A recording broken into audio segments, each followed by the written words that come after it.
Ողջույն բոլորին, այս տեսանյութում ապրիլի 25-ի լուսնային օրացույցն է։ Լուսինը կլինի 9 օրեկան։ Սկսվում է ժամը 13:15 րոպեից մինչև ապրիլի 26-ը ժամը 14:43 րոպեն։ Այսօր լուսինը կանգնած դիրք ունի ժամը 02:21 րոպեից գիշերը մինչև ժամը 05:04 րոպեն։ Արդեն ամսի 26-ի առավոտյան շուտ 1 ամբողջ օր լուսինը լինելու է կանգնած ապրիլի 25-ից գիշերը ժամը 02:21 րոպեից մինչև ապրիլի 26-ը առավոտյան շուտ ժամը 05:04 րոպեն։ Ապրիլի 25-ին լուսինը գտնվում է առյուծ նշանում, սիրտը, աորտան, արյան շրջանառությունը, արյան ճնշումը և սրտի հաճախականությունը։ Այս օրգանները զգայուն կլինեն և դրանց նկատմամբ լրացուցիչ խնամք է հարկավոր։ Իսկ աճող լուսնի ժամանակ վիրահատություններ բացարձակապես չի թույլատրվում։ Լուսնային 9-րդ օրվա խորհրդանիշը դա չղջիկն է, նախազգուշացում և ինքնապաշտպանություն։ Օրվա կարգախոսը ժամանակն է դանդաղելու, շտապելու կարիք չկա։ Օրվա գույներն են կարմիրը և կապույտը։ Օրվա քարերն են ալեքսանդրիտը, ռաուխտոպազը և օձը։ Նաև համարվում է ծիր կաթին։ Այս օրը կոչվում է կարմայական փորձությունների օր։ 9-րդ լուսնային օրը մենք աշխարհը տեսնում ենք ծուռ հայելու մեջ։ Սա մոլորությունների օրն է։ Մենք սխալվում ենք, բայց միևնույն ժամանակ ձգտում ենք ամեն գնով պնդել մեր ասածը։ Այսօր հսկայական թվով վեճեր ու կոնֆլիկտներ են լինում։ Այսօրը ոչ ոք չի լսում դիմացինին բացի իրենցից, և միևնույն ժամանակ բոլորը վստահ են իրենց բացառիկ և բացարձակ իրավացիության մեջ։ Մեզ կարող են հետապնդել անհասկանալի վախերը, և ավելի լավ է չտրվել դրանց։ Ինքնապաշտպանության համար անհրաժեշտ է ընտրել համապատասխան հանքանյութ կամ փայտ։ Քարն առավել արդյունավետ կլինի աջ ձեռքի միջնամատի մատանին որպես կամ որպես շղթայի կամ թելի վրա կախազարդ օգտագործեք։ Իսկ փայտե կտորն ավելի լավ է կրել աջ գրպանում և ժամանակ առ ժամանակ շոշափել այն։ Փայտե թալիսմանն ավելի լավ է գնել կամ պատրաստել ձեր ծննդյան օրը և օգտագործել ոչ ավելի քան 1 տարի։ Ավելի շատ մեր տունը կպաշտպանեն սպիտակ ծաղիկները։ Տունը պաշտպանելու համար լավ է մաքրել անկյունները և պահարանները։ Ոչ միայն տարբեր մարդիկ են գալիս մեր տուն, այլև մենք ինքներս և մեր ընտանիքի անդամներն են վատ էներգիա կուտակում տանը տարբեր կենցաղային վեճերով։ Շրջեք բնակարանում ժամացույցի սլաքի օգնությամբ վառվող մոմը ձեր աջ ձեռքին։ Քնելուց առաջ 2 սոխը կիսով չափ կտրատեք, սոխի չափը նշանակություն չունի, և մեկական կեսը դրեք սենյակի յուրաքանչյուր անկյունում։ Առավոտյան առանց ձեռքերով դիպչելու սոխը հավաքեք և թաղեք մի տեղ։ Սոխի փոխարեն կարելի է օգտագործել նաև սխտորի հատիկները։ Այս լուսնային օրվա էներգիան չափազանց անբարենպաստ է մարդկանց համար։ Սա այսպես կոչված նեռի օրն է, երբ ակտիվանում են բոլոր մութ ուժերը, և բացասական էներգիաները սկսում են գերիշխել։ Հնարավոր են անհիմն անհանգստություններ, վախեր, մռայլ մտքեր, նաև պետք է զգուշանալ խաբեությունից։ Հնարավոր են բոլոր տեսակի դժբախտություններ և վատ լուրեր։ Այսօրը ոչ մի նոր բան սկսելու կարիք չկա։ Անցանկալի է երկար ճանապարհորդության մեկնել և ինչ-որ կարևոր գործ ձեռնարկել։ Հետաձգեք մինչև ավելի լավ ժամանակները այն ամենը, ինչ կարելի է հետաձգել, քանի որ կարող է ամեն ինչ ձախողվել։ Փորձեք զսպել ձեր զգացմունքները, էմոցիաները, նույնիսկ եթե ինչ-որ մեկը կամ ինչ-որ բան ձեզ հրահրում է կոնֆլիկտի, զայրույթի և ագրեսիայի։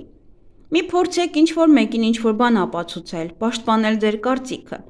Այսօր դա կարող է սխալ լինել, իսկ վաղը դուք կզղջաք ձեր երեկվա պահվածքի համար։ Հանգիստ անցեք ձեր սովորական գործին և հանգստացեք։ Նրանք, ովքեր հիվանդանում են այս օրը, պետք է իմանան, որ հիվանդությունները վտանգավոր են, բայց ոչ մահացում։ Հատկապես խոցելի են սիրտն ու նյարդերը, չի բացառվում նաև թունավորում։ Հղիություն այսօրը համարվում է նեռի օր։ Այն հակացուցված է մտերմության և բեղմնավորման համար։ Եթե հղիանաք այսօր, ապա նա կարող է դառնալ հազվագյուտ, չարագործ, վտանգավոր կախարդ կամ սև մոգ։ Համենայն դեպս մետաղադրամի մյուս կողմն էլ կա։ Եթե երեխան փախչի նման ճակատագրից, ապա նրա կյանքը կդառնա սարսափելի տանջանքներով ու փորձություններով լի։ Լուսնային 9-րդ օրը ծնված երեխաները երկար ու բեղմնավոր կյանք են վարում, բայց ոչ շատ հեշտ։ Հաճախ նրանք դժգոհ են և տառապում են ուրիշների կողմից առաջացած թյուրիմացություններից։ Նրանք պետք է անընդհատ ինքնամաքրվեն, ազատվեն տոքսիներից, ինչպես ֆիզիկական, այնպես էլ աստրալից։ Սանրվածք։ Սև էներգիան չեզոքացնելու համար այսօր պետք է կտրել մազերը, սա կկանխի կոնֆլիկտներն ու վեճերը։ Այսօրվա սանրվածքը կկանխի նաև առօրյա անախորժությունները, որոնք կարող են առաջանալ ձեզ մոտ։ Պլանավորեք սանրվածքը 9-րդ լուսնային օրվա համար և եթե չստացվի, ապա լուսնային օրվա սկզբում գոնե 1 թել կտրեք։ Մազերի ներկում, բաց գույները կօգնեն խուսափել դժվարություններից, կօգնի ձեզ ցրել ձեր գլխում կուտակված վատ մտքերը և կկանխի անախորժությունները հարաբերություններում։ Բիզնես և աշխատանք։ 9-րդ լուսնային օրը պետք է նվիրել այն գործերին, որոնք վաղուց սկսվել են և պետք է շարունակեք։ Մնացած ամեն ինչ կարող է սպասել։ Օրը կտրականապես հարմար չէ ֆիզկուլտուրա և սպորտ սկսելու համար։ Հակացուցված են ուժային վարժություններն ու յոգան։ Հասկանալի է, որ եթե դուք գործարան ունեք, ապա հիմարություն կլինի դադարեցնել դրա աշխատանքը լուսնային ցանկացած օր։ Բայց զերծ մնալ նոր տեխնոլոգիաների ներդրումից, նոր աշխատակիցներ ընդունելուց և նոր պայմանագրեր կնքելուց դա իհարկե կարող եք։ 9-րդ լուսնային օրը գրանցված ընկերությունը մի խնդրից դուրս կգա միայն մյուսին հանդիպելու համար և հազիվ ծայրը ծայրին կհասցնի կրելով մշտական կամ պարբերաբար մեծ կորուստներ։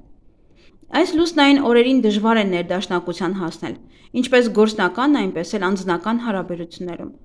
Օրը հակված է կռիվների ու քաշքշուկների։ Աշխատեք խուսափել չմտածված գործողություններից ու կոնֆլիկտներից։ Ստեղծագործական աշխատանքի համար օրը բարենպաստ է, բայց ոչ ֆինանսական գործարքների համար։ Եղեք ուշադիր անգամ ամենամտերիմ գործընկերոջ հանդեպ և ավելի լավ է բոլոր ֆինանսական գործարքները տեղափոխեք մեկ այլ օր։ Անձնական կյանք։ 9-րդ լուսնային օրը հարկավոր է զերծ մնալ ռոմանտիկ ծանոթություններից, քանի որ հնարավոր է հանդիպում սիրային պատրանքի և սիրային գայթակղության հետ։ Կարող է չհասկանաք, թե ձեզ հետ ինչ պատահեց և երբ արթնանաք, արդեն ուշ կլինի։ Խորհուրդ չի տրվում ամուսնանալ։ 9-րդ լուսնային օրը գրանցված ամուսնությունն իսկական տանջանք է երկու ամուսինների համար։ Նրանք կզգան, որ իրենց ստել են։ Ամենից հաճախ նման ամուսնությունն ավարտվում է բուռն ամուսնալուծությամբ։ Թեև կան երջանիկ բացառություններ։ Նման օրը կնքված միությունը կարող է նաև հանգեցնել նրան, որ ամուսինները շարունակում են միասին ապրել և տանջել միմյանց։ Միևնույն ժամանակ նրանք հազար արդարացումներ և պատճառներ են գտնում նման անբնական համակեցության համար։ Էզոտերիկա։ Մոլորությունների օր է, պետք է չափազանց ուշադիր լինել ամեն ինչի նկատմամբ։ Եթե այսօրը ձեզ հրավիրեն Աստվածաշունչը կարդալու, ապա ամենայն հավանականությամբ անմիջապես կմտնեք ինչ-որ աղանդի մեջ։ Դուք հեշտությամբ կմտնեք դրա մեջ, բայց ելք փնտրելու համար երկար ժամանակ կպահանջվի։ Թափված կաթը, ինչպես կոտրված հայելին, ուժեղ նախազգուշացում է, որ դուք պետք է վերանայեք ձեր կյանքի հավատը։ Գիշերը, հատկապես մութը, կարող են շփոթեցնող, նաև մղձավանջային երազներ տեսնեք, ծանր ու ցավոտ։ Այսօրվա երազները մարգարեական չեն լինում, նրանք նշանակություն չունեն, բայց նաև նյարդայնացնող են։ Ինչ կարելի անել այս լուսնային օրը։ Ժամանակ անցկացրեք մենակ, նվիրեք 1 օր ինքներդ ձեզ, զբաղվեք հանգիստ և սովորական աշխատանքով, ստեղծագործական ինքնազարգացմամբ զբաղվեք և հանգստացեք, նաև այցելեք բժշկի։ Եվ ինչից պետք է խուսափել այս լուսնային օրը։ Բարդ թեմաների շուրջ սերտ հաղորդակցությունից,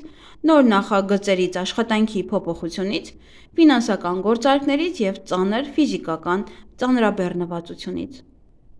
Այս օրը բարենպաստ է դեղորայքի ընդունումը, ներարկումներ կատարել, պլաստիկ վիրահատություն կատարել, նաև դաջվածք անել, բարենպաստ է նաև վարկ վերցնելու համար, բնակարան ձեռք բերելու համար, գումար հավաքելու, հետ գցելու համար, բնակարանը մաքրելու համար, հարցազրույցի համար, ջրհոր փորելու համար, կահույքը վերադասավորելու համար, նոր տան համար և բնակարան շենք և առանձնատուն, մեքենա ձեռք բերելու համար, ճամփորդելու համար, ձվերը դնելու ինկուբատորի մեջ և ծանոթանալու համար այդքան է, բարենպաստ ինքը չեզոք է, ուղղակի պետք է շատ մտերմություն չլինի։ Եվ այգեգործության համար բարենպաստ է բույսերը ջրելը, պղպեղ հավաքելը,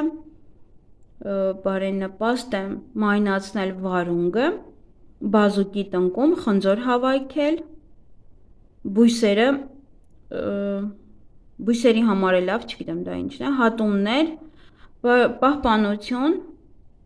եթե ուզում եք տեղափոխեք, ապա կարող եք տեղափոխվել, ձմերուկների համար է լավ, խաղողի տնկման, ազնվամորու համար է լավ, կարտոֆիլը տնկելու համար է շատ բարենպաստ։ Այսքանը սիրելիներս, ձեզ հաճելի օր եմ մաղթում։